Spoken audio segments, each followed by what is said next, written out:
traffic, Madam Senador, corruption, lumaki po ako sa farm. at walang disiplina. Ang daming problema ng Pilipinas, no? Isa kada 3 Pilipino household ang nakakaranas ng sa bawat 5 Pilipino. Gusto maayos na bansa, pero sumusunod ba tayo sa simpleng batas?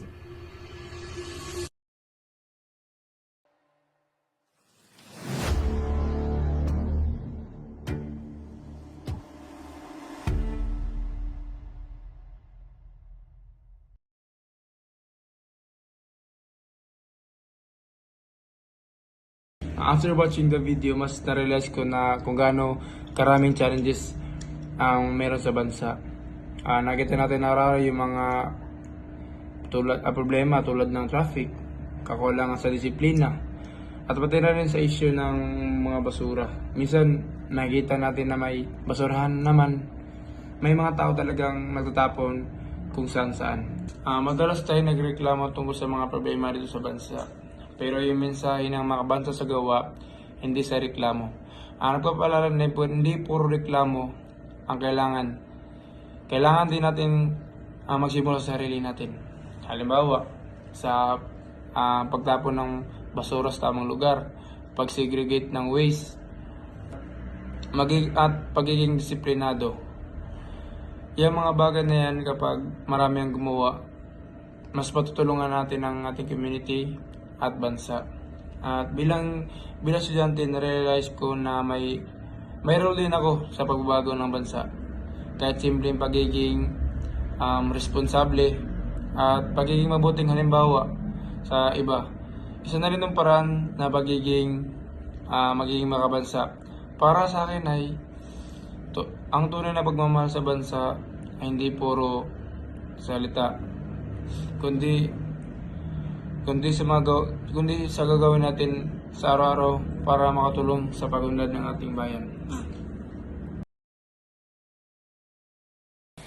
A lot of us say we love the Philippines. We complain about traffic, corruption, trash on the streets, slow systems. Honestly, complaining is easy. Anyone else can do that. I do it too. But the saying of like the makabansa sa gawa hindi sa reklamo, that phrase made me like ask something to myself, like what am I actually doing instead of like complaining?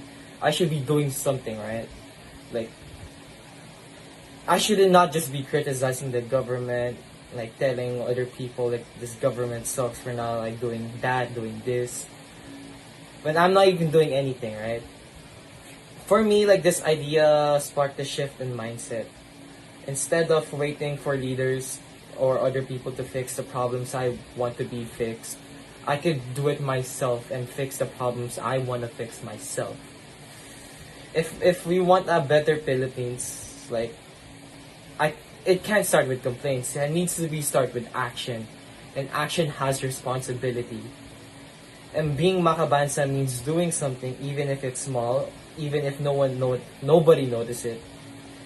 Because the real patriotism is not measured how loudly we complain. It's measured by what we actually do in the Philippines.